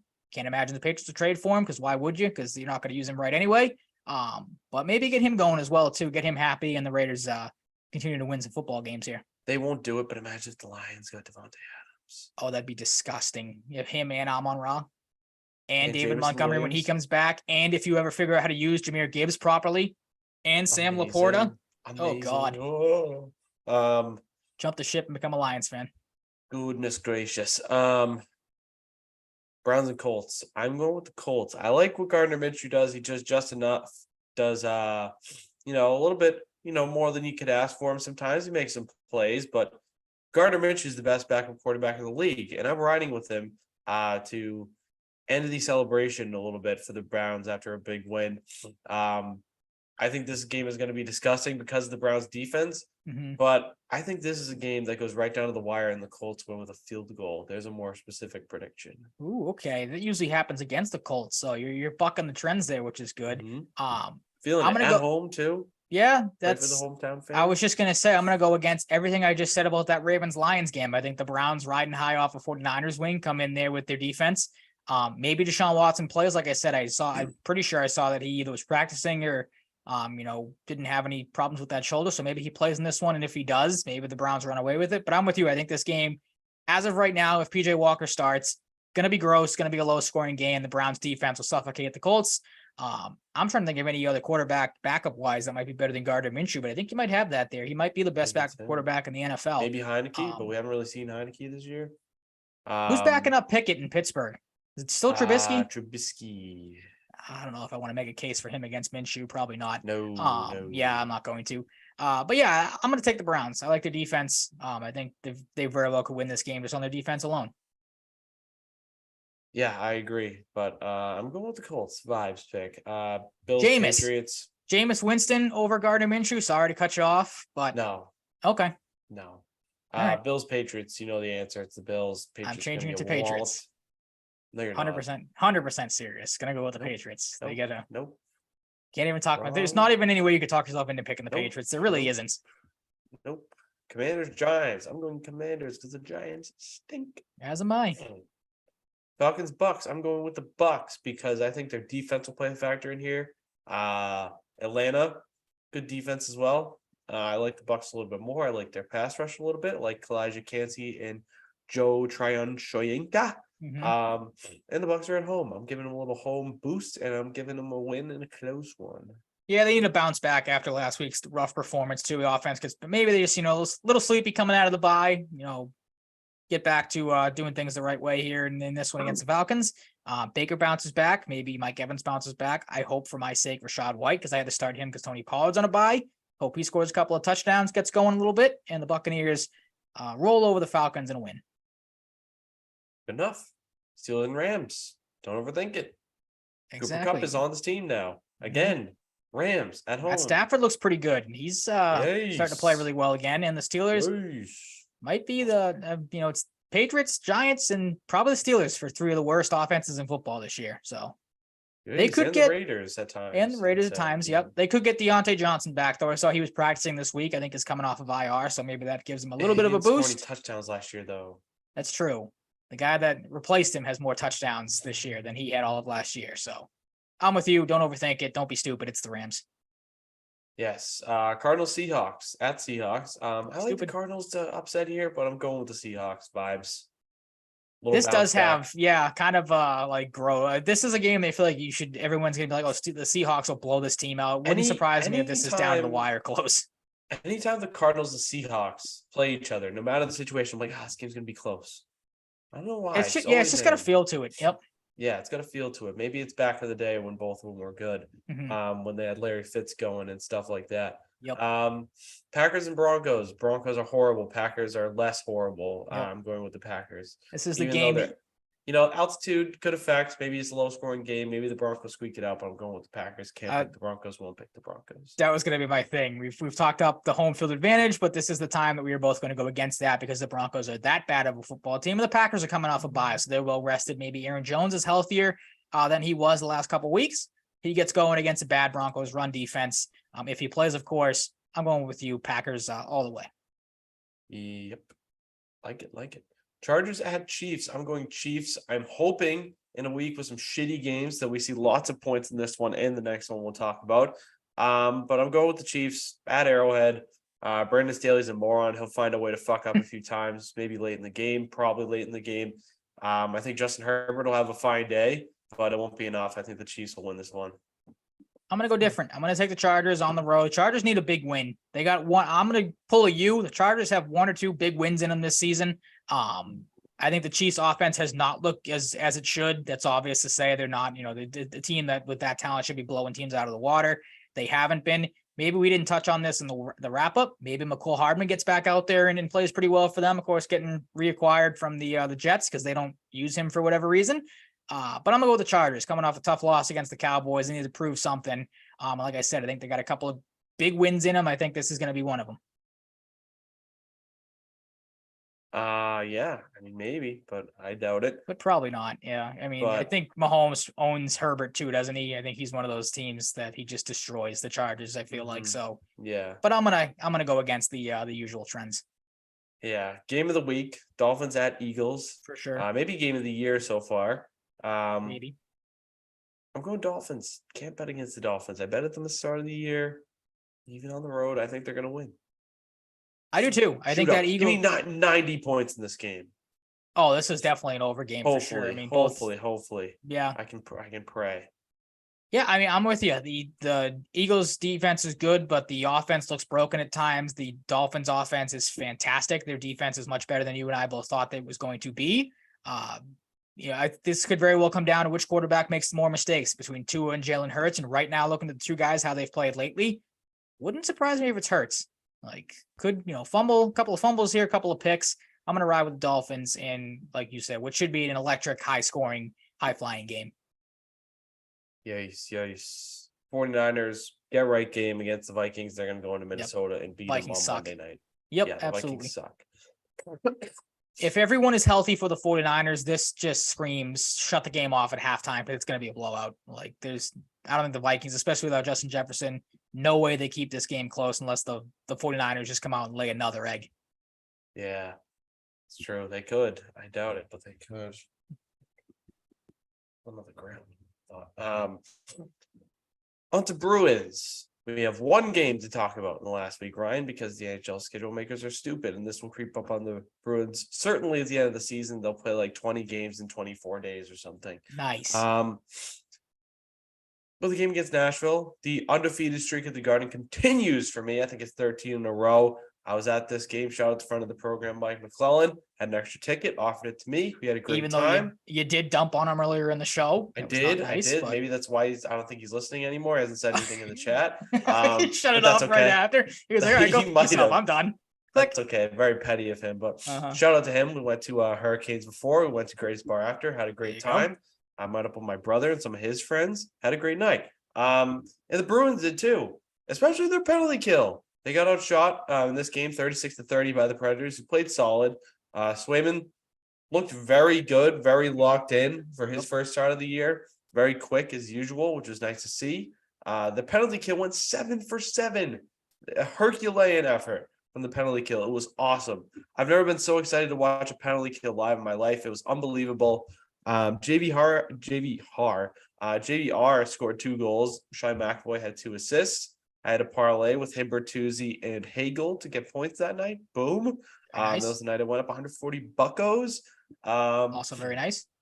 Great goal by Pasternak. Great to see a penalty shot in person. And yeah, great first appearance by Swayman with the new gear and on the stat sheet. And just moving around and stuff. Yeah, that kind of echoed the same thoughts because I'm not going to lie, like the specifics of this game, I kind of forget because it happened so long ago. Like, as people know, I hate the NHL schedule. So. We didn't even touch. I mean, we'll touch on it in a second. But the fact that you have all this time off and then you drop a 10:30 game on us tonight is not nice for the NHL schedule makers. That's very rude of them. Tuesday, there were 5 games. They all started at the same time. That's very dumb as well. But yeah, I mean, Swayman, like you said, looked confident right out of the gate, which was good to see. Looked very calm, cool, and collective. And the big thing for me too, as you mentioned, Van Riemsdyk, who was kind of non-existent. Like if you wanted to nitpick the Bruins, if you're one of those people that want to nitpick the Bruins offseason moves, of like, oh, who are these guys? First game of the year, very well could have done that because I feel like James Van Riemsdyk wasn't really all that active, or you really didn't see him out there. This was the complete opposite. Looked good. He was on the power play a couple of times, right? Or was in I could have sworn the broadcast. He's on the first power play. Yeah, a couple of times he was in front of the net. I think Edwards or Brickley brought it up like this is what he's here for. Nice net front presence guy, physical body. So that was good to see from him. Thought he was very active in this game. Thought Lucic looked good again. Like Milan Lucic just wasn't just a case of, a first game shut out of a cannon thing. He played well, and the young guys played well again. Patra and Beecher wasn't, I don't think, as good as the first game, but look, they haven't made any, crucial mistakes yet. They haven't done anything to, see their ice time go down. So 2 young guys look pretty solid so far. That's been huge. Yes, very nice. Very nice. It was a good game. It was, yep, back and forth, entertaining at times, kind of a slog at times with all the penalties, but that's obviously huge to start the year off with, like you said, 7 for 7 on the penalty kill. A couple of 5-on-3 kills in there too, wasn't it? Or at least one of them, I'm pretty sure. So, yeah. Yeah, so that was good to see too, get that confidence on that unit going. Yes. And we'll see more Matthew Poitras on the power play. I thought he looked good at times in this game. Or Poitras, not Poitras, Poitras. Poitus. The mighty Poitras. Speaking of him, he will be at the center of a new look tonight against the Sharks, who are 0-2-1, 7th in the Pacific. Tomas Hertl leads them in scoring with 3 points in as many games, 3 assists. And Jake DeBrusk will make his return to the left side for the first time in a while and play with Zaka and Pastrnak. This could be awesome because if that line works, look out. Mm-hmm. And I got to be honest, I'm a little bit confused by the second line, but I'm not at the same time. We got Marchand, Poitras, Geeky. I don't really think Geeky's done enough to earn that so far. Yeah, Geeky there's throwing a wrench in it to me. Not gonna lie. He's made a couple nice defensive plays. That's kind of his MO a little bit before he, can maybe tap into some offense that he came here to, play a bigger role for, which he's getting. He's getting some power play time too, but I don't know. Maybe they didn't want to put JVR on the right. I bet that was the case, but Frederick plays the right, but I think they love the Frederick Coyle connection, and DeBrusk and Coyle weren't working super well together. So they're trying this out. I hope it doesn't last because I don't really want to watch Morgan Geeky on the second line. Not a fan of that. Absolutely. Like I think you could live with him on the third line and breaking up Frederick and Coyle. Like Frederick proved a lot to you last year. He should be the guy that has it right now, I think. Mm-hmm. Yeah, I'm right there with you. When I saw that, I'm like, give Frederick. Yeah. I know, again, I'm same. I don't want to sound like a broken record here, but literally the same thing you said. It's like, I know Frederick and Coyle worked well last year a lot at times. Really good. On that, I like Charlie Coyle, don't get me wrong, but I've said this before too. Like, I'm kind of glad they moved him down back to the third line center because he's just not a first line center. Like the first couple games, he's so much more comfortable. Yeah, absolutely. The first couple games, it sucked because it's like you see him out there, but it's like, man, he's doing nothing out there. He's not, factoring really at all. It feels like he's just kind of there. So having him back on the third line pairing where he probably belongs, because that's what he is one of the best, if not the best, third line centers in hockey. I'm fine with that, but I'm with you. Like Frederick, I'd like to see get a chance up just on the second line because what he brings to the table. Big body, has the offensive ability. For Poitras and absolutely. Yep. So, I mean, look too with how they operate with their lines and how things change around as quickly as it does. Like, it would not surprise me if this is something they try in game, but we'll have to wait and see, of course. Yeah, and Ty Anderson on the latest episode of the Sports Hub Underground made a really good point about Coyle, like about his penalty killing, and he said Ty was like, okay, like you're gotten so good in the penalty kill so quickly since last year. Like, how did you do it? He's like, last year I knew I wasn't gonna be on the power play much, so I knew I had to become a really good penalty killer, become the best I could. It's an interesting mindset because you might just think like, oh, like I gotta just, ball out when I'm on the ice. But he's like, no, I want to become a really good penalty killer. I don't want to just work with what I've got. I want to become really good at this too, and like I want to be excel. a specialist. which is nice because he has become very good. So is Jake DeBrusque, which is really bizarre to me still because he just doesn't have the player mold of a penalty killer to me, but he has become a good one. Yep. They got Lucic, Bijalauko. Defensive core is the same, and Olmark is set to start tonight.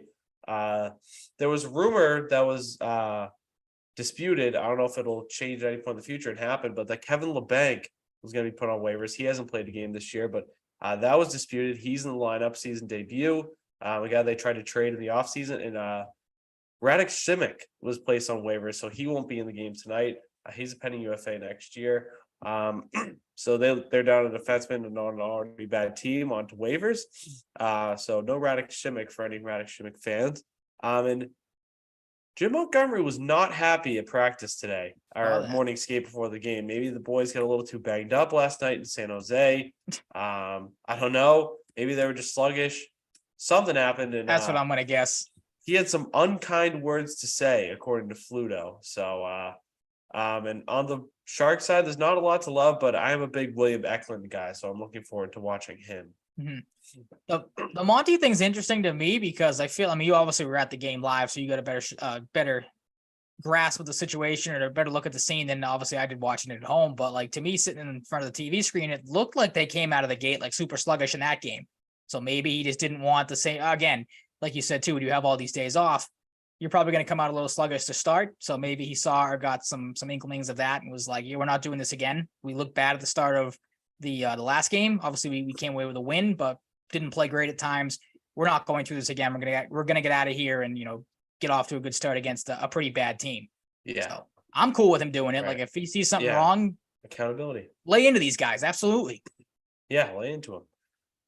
Even when they're 2-0, doesn't matter. Yeah, exactly. Next up, the LA Kings, who are not bad like the Sharks. They're 1-1-1. They have a 3-way tie for the top scoring spot. Anze Kopitar, 2 goals and 2 assists. Trevor Moore, 3 goals and an assist. And Philip Deneau, 1 goal and 3. They're going to be good if Cam Talbot can hold up. Their defense is fine. Their forward core is good. And this is a playoff team, so this will be a good early season test for the Bruins, I think. Mm-hmm. Anaheim, not as much of a test, but old friend Frank Vettrano's got 3 goals in 2 games. Mason McTavish has 3 points in 2 games as well, and so does Ryan Strome with 3 helpers. I don't know if you saw, but they wore new Mighty Ducks jerseys with the not so classic Mighty Ducks, but the more like, I don't know how you describe it. Like it's kind of like an old goalie mask looking Mighty Duck face, if I had to describe it. Those are pretty cool, but I saw a lot of people wanting the actual logo. Just change them back. What are they waiting for? Maybe first time we see Leo Carlsson. He's set to make his NHL debut tonight, 2nd overall pick against the Stars. He's been banged up since late in training camp, had a leg injury that looked horrible from what it sounded like on Twitter. So I was like, oh God, I'm going to lose him before the season starts. But he's sticking around. Will it be for 9 games before he goes back to Sweden? I don't know. I think for a 2nd overall pick, unless he really struggles, you might as well just keep him around, especially if you're a team like the Ducks. But they're a team that if he sticks around or not, there's going to be some good young players to watch. They're probably going to be bad, though. You got Jackson Lacombe, stud Minnesota defenseman, former 10th overall pick 2 years ago, Pavel Mintyukov, and Jamie Drysdale is healthy. So they got some fun young players. Mason McTavish is still young, too. Trevor Zegras, Troy Terry. But still a work in progress. This should be a winnable game for the Bruins and the Chicago Blackhawks. They're 2-2, third in the Central, off to a decent start. We know the deal with them early on because we saw him once. Connor Bedard is a little less than a point per game, has a goal and 2 assists in 4 games. Tyler Johnson has 3 goals in 4 games. Athanasiou has 3 assists in 4 games, and so does Seth Jones.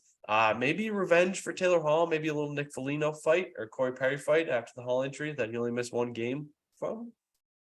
Maybe. It'd be kind of crazy if Foligno and Carlo fought. Ty Anderson made another good point about that happening, like 2 guys with concussion history and fighting to right some wrongs. That would be pretty crazy. Mm-hmm. How do you feel about this week? How do you feel about the West Coast swing and a little bit of the Midwest swing?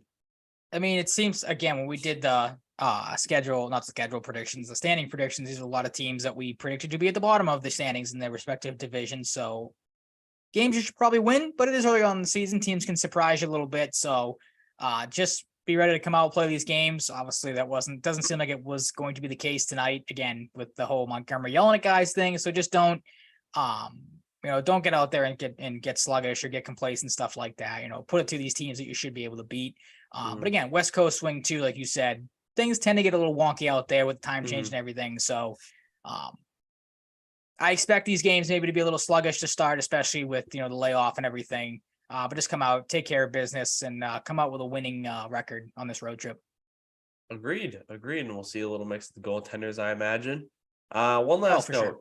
The biggest signing news in the last week, of course, Jonah Gadjevich signing with the Panthers and Adam Ernie signing with the Oilers off of PTO. No, is Devin Taves, the most criminally underrated defenseman in the league, in my opinion, signed to an extremely reasonable 7-year, $50.75 million deal. You got to take that all day if you're the Colorado Avalanche for Cale Makar's D partner, getting him at just over $7 million a year. An absolute steal. One of the best defensemen in the league. He's an absolute stud and needs to be talked about more. That deal is just marvelous. If he hits the open market next year, I bet he'd get $9 million. I really don't think that's much of a stretch, even for an older guy. He is 30. I think he could have got around $9 million. He's that good, especially if you have a top defenseman to pair him with. Did you have any thoughts when you saw the number? Because I feel like the wide consensus was like, holy shit, how did they get him so cheap? Didn't even see that, to be honest. So I can't say I have. Yeah, I can't. That was news to me. You're the hockey expert. Yeah, it's true. Yeah, my Austin Matthews MVP pick's looking great right now. He scored another hat trick again. He's got like 2 hat tricks in 2 games or something ridiculous. I wonder if people are chiming off in the TikTok comments right now. If you haven't seen, check out our new TikTok. One more thing. The Boston College Eagles are not ranked number 1 in the country, and that confuses me because the 2 teams ranked ahead of them played Alaska Fairbanks and St. Thomas, and Minnesota almost lost to St. Thomas once. Boston College Eagles beat the national champions 2 weeks ago, and then beat LIU last weekend. Kind of seems to me that they played the harder schedule, and they should be number 1. Okay. But BU lost to UNH coming and from the not U18 a team. Biased so BU Boston number College 6. I mean, they beat the national championships. I know. I was saying they beat bum teams. Alaska Fairbanks is not good. They were decent last year, and St. Thomas is, I think, their second year as a program, and they made it interesting against Minnesota. Come on, BC should be number 1. I got a big test this weekend against RIT. Not the big test, but the big test is Denver, BC Denver. Wish I could be there, but I will be back home, hanging out with my brother and resting up before the Patriots get stomped, and I am there to witness it. That's about it. That's about it for hockey. We do have some quick Red Sox talk because they have a big hire on the horizon, replacing Chaim Bloom, and they've had lots of candidates linked, and some have declined, but there are some interesting ones still in the mix. I was going to say, I see you're wearing a Red Sox shirt tonight. Would you like to interview for the GM position? Oh, buddy. Would you like to? You know who's on the back? You know who's on the back? Is it nobody good? Oh, wow. Okay, that works. All right. That's a shirt you should have been able to use more than half a season, but I don't like to sign guys that are good. Yeah, we're having a little bit of a that's a back reveal. Back reveal on the podcast for anybody who's asking to see my back. Mm-hmm. Yeah, back of your head and everything. Yeah, great. Back reveal. Whatever's on the wall behind you too that you're blocking. Yeah, that's nothing. Yeah, exactly. But yeah, Red Sox are having difficulty finding a baseball operations, your head of baseball ops guy, because nobody wants this job. Nobody seems to want this. And I think that should be eye-opening to this ownership group. I hope it is, because it just, to me, kind of shows how far the Red Sox have fallen. A lot of people seem to think that it's people have used a lot of these candidates real quick for the people that have missed it. The whopping 9 people who have turned down the Red Sox head baseball operation position so far include, we knew this right out of the gate, Mike Hazen was not going to leave the Diamondbacks, who, like you said, just won tonight in a walk-off win to make that series 2-1 against the Phillies. He's not leaving the Diamondbacks. Is it Emil Sade, I think is how you say that? The Diamondbacks assistant GM, not leaving. They're going to stay there as well. Brandon Gomes, a guy that you and I both wanted, thought would be a good fit here to mix in, the prospects, the analytics, and the big market, being the Dodgers GM. He declined. Sam Foley of the Phillies declined. Derek Falvey of the Twins president of baseball ops declined. Michael Hill, former president of baseball ops for the Marlins, said no. John Daniels, senior advisor of the Rays and former Rangers GM, said no. The big one for me, was Raquel Ferreira, who is currently the Red Sox executive VP and assistant GM. So this is basically a promotion for her. Did not want it. She was like, nope, I'm good. Thanks. I like my job as it is right now, where I'm not, under the scrutiny of the baseball, the ownership group, She's not like, looking, I'm cooling. not looking over my shoulder to see if, 2 years into the job, if I'm going to get canned because I'm not doing things that maybe the ownership group likes or doesn't agree with or something like that. And then James Click was the latest, of course, former Astros GM and current Blue Jays vice president. He said no as well. Kind of interesting, the tie there to Alex Cora. Obviously, both were there when the Astros got nabbed for the cheating scandal.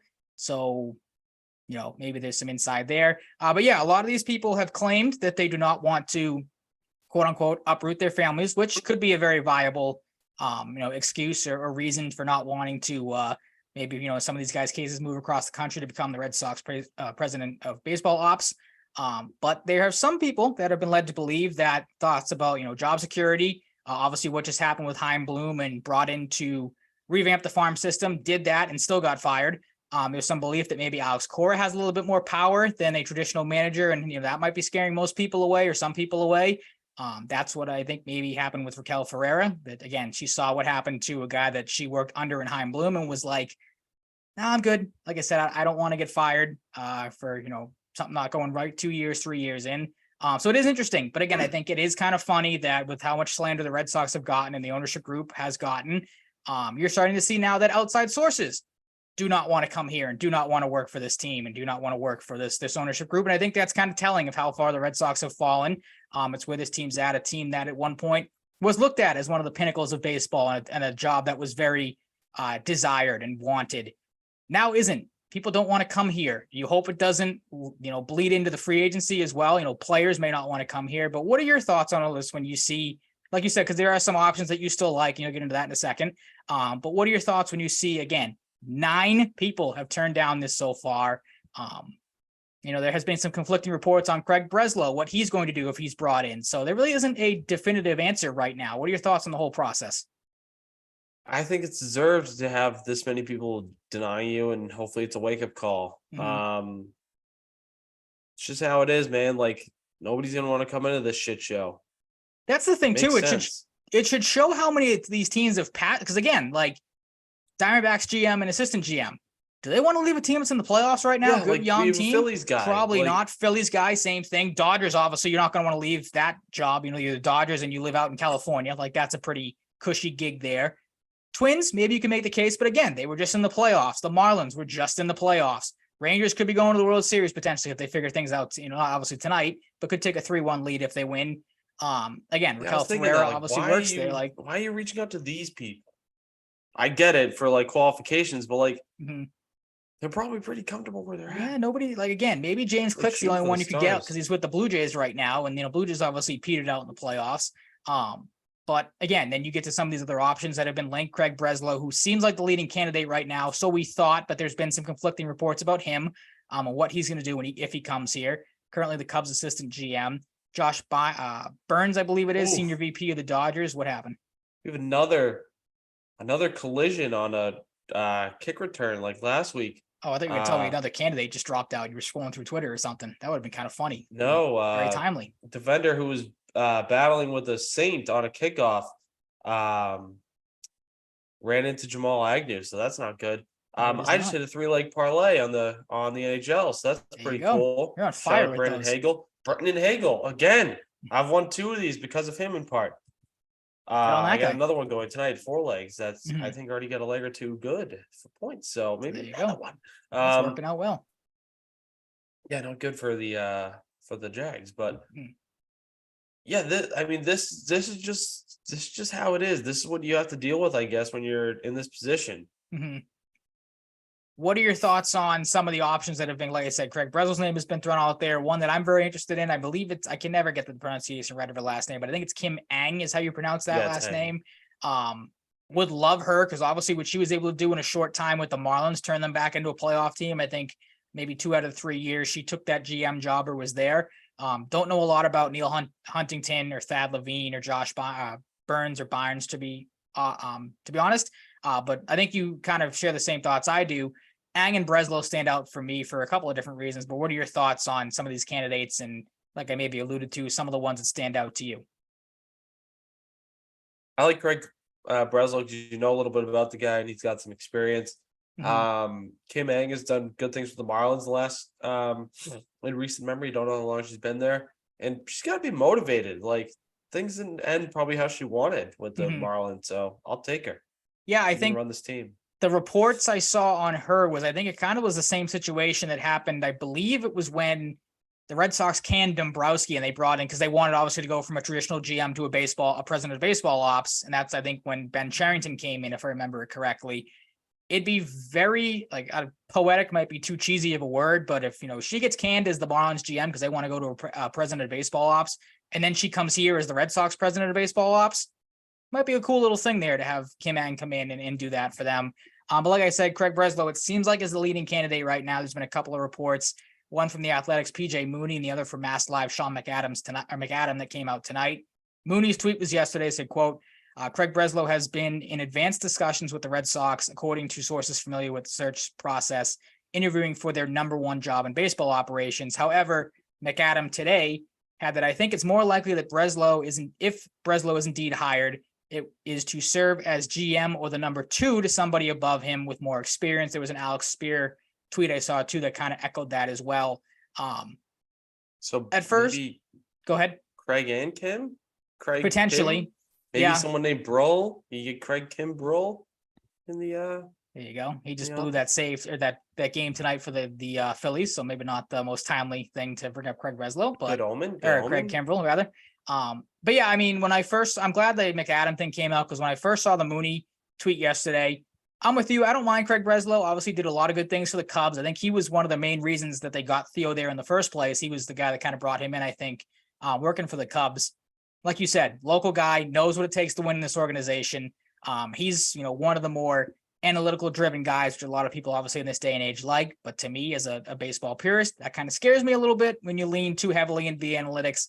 But I think, the book on Breslow is he kind of toes the line between both, which is good. So at first, to me, when I saw this too, I'm like, oh, Craig Breslow would be his first time doing something like this.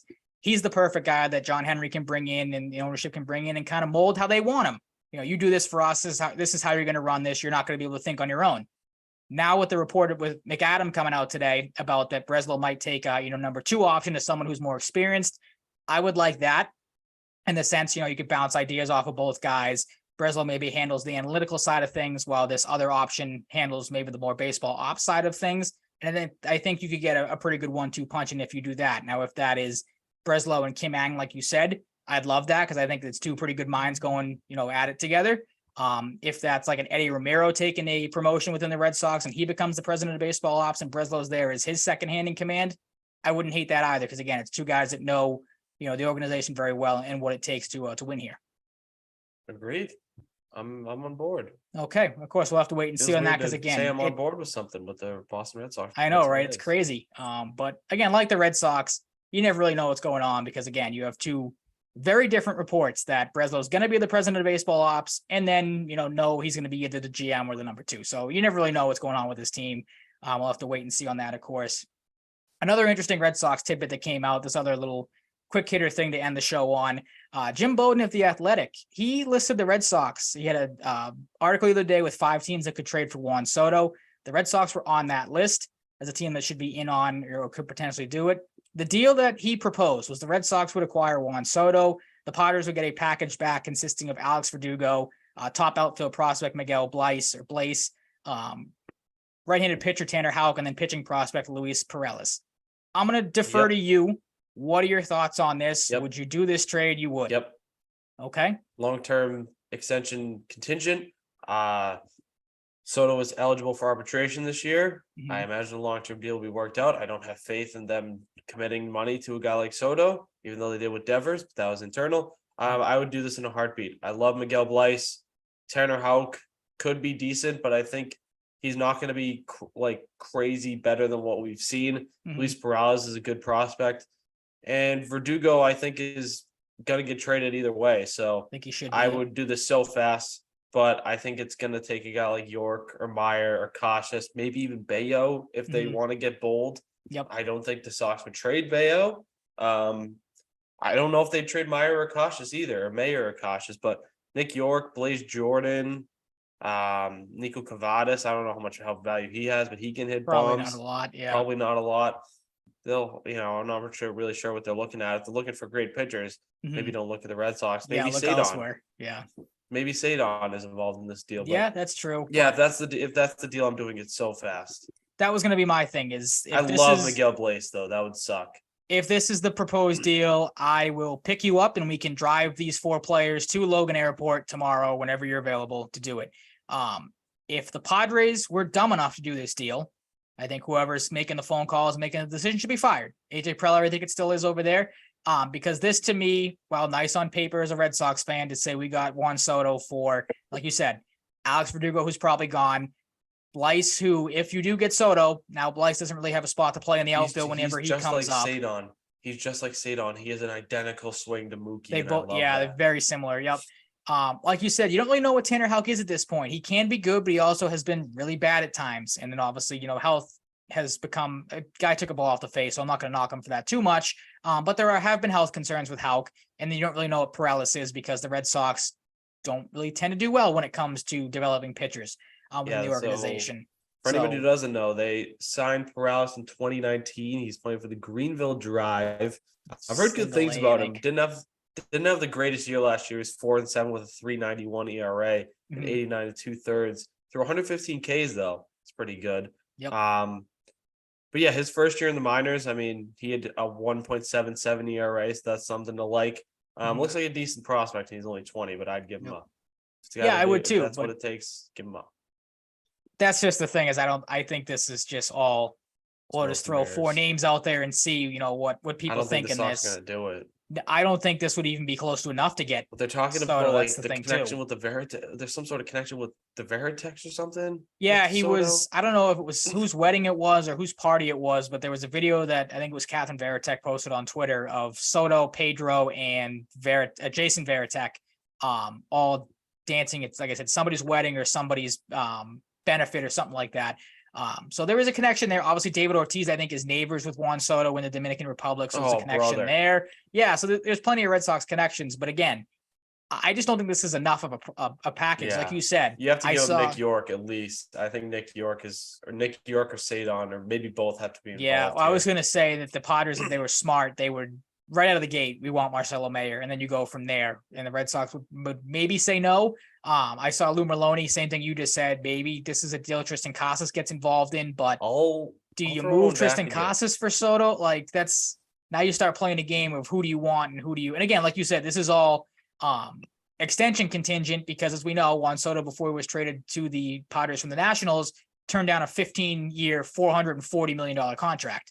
So they don't want Verdugo and they want Sadon, York, Blyce, and Houck. Do you do it? Probably. Yep. Yeah, I'd probably still do it. Yeah, cause, I mean, like I know everyone I want to keep Sadon so badly though. I love him. Yeah, I think he's gonna be good. But the Nick York thing too, like again, this is just all speculation. I'm very just cool throwing moving names. Nick York at this point. Yeah, the people that I've seen. Mikey Romero. Same thing. This is the point I was gonna make. Is you have a lot of these middle infield prospects. Nazan Zanatello, I'd trade him. Like, yeah, not Roman Anthony. Don't trade Roman Anthony either. He looks fucking awesome. Mm-hmm. But yeah, that was the thing I was gonna say. Like, if there's people that and he's got a cool name. Exactly.